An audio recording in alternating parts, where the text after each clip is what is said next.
You know what I'm saying? So I don't think there's any stopping it. As far as how long it's going to take, I don't know.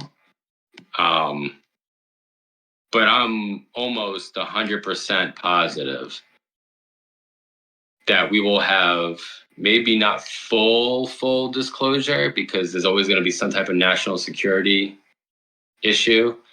But I think we're going to be as close to full disclosure as we can get. Within the next 5 years, it's going to happen. Yeah.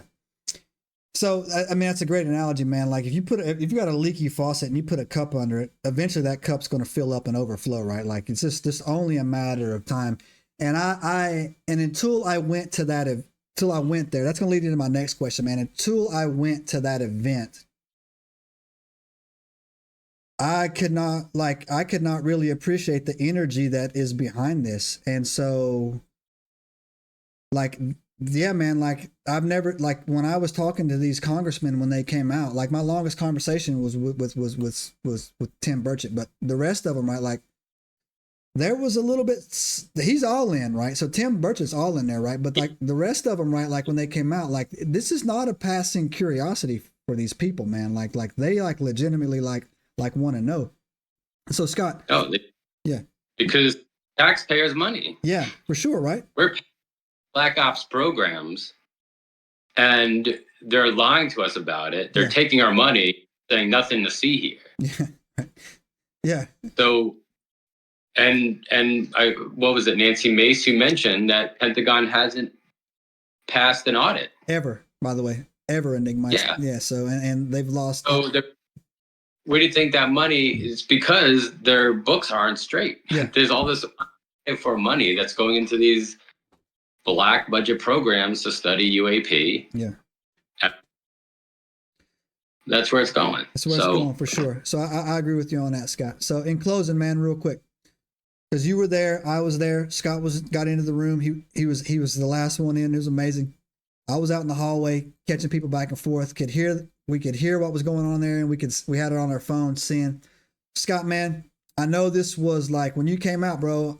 Man, you looked euphoric, bro. Like you looked, man, like you just had this, like you had this look, man, on you. I can't explain it, man. Like you just had this look on your face, bro. I want you to tell everybody, man, like you told me, man, if you want to share this, man, tell everybody what this meant to you, man. I mean, like, do you remember what you said to me when you came out? I don't remember my exact words, but yeah, I do. Basically, do you remember it? I do. What? You came out, man, like, I don't want to, you okay if I tell everybody? I don't want to put you on the spot, man. Man, you look like somebody just handed you your first child, bro. I'm not gonna lie, man. Like you came out of that, when you came out of that room. I mean, I was by the elevator, right? Like right by the door, man. You came out of that room. You came to me, man. You had this look on your face, bro. Like you were just in like awe, like I cannot, like literally like somebody just handed you a newborn baby, and you said to me, man, I've been chasing this for so long. And the fact that I was in that room and the door was closed and I was in the heat of it, in the mix of it, something like that, man. He said, like, I was right there while it was happening, man. And bro, you were just like, I was like, I didn't know where to buy you a drink or give you a hug, dog, man. You were like, yeah, you were like, man, you were glowing, brother. I was so happy for you, bro. Dude, yeah. I was on a natural high, man, from that thing.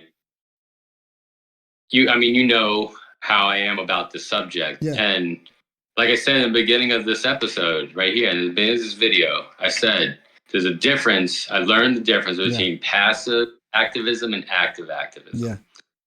Being there and being a part of history as opposed to passively being a part of history are two different things, man. Yeah. And I don't think I realized how drastic that difference is until I walked out of that courtroom or that hearing room and realized, like, oh shit, like this experience has been bananas. Like hey bro, it doesn't get any realer than you had it, man. Like for real. Like I was so happy for you, bro. When you came out of the room, I was like, dang, man, my boy is looking like you were so happy, bro. Like you just had that look on your face. So if y'all don't know this too, I'm going to break this down for you a little bit. Scott's a modest cat. Scott got up and traveled by train, probably 4 o'clock in the morning when he was on there.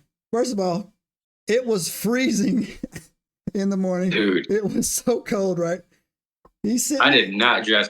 Yeah. Dude. He sent me a text message. He's like, and I was like, I was in the truck, right? He sent me a text message like, yo, man, it is freezing cold out here.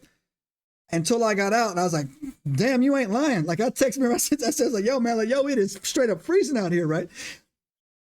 Traveled down there by train. Scott got in line.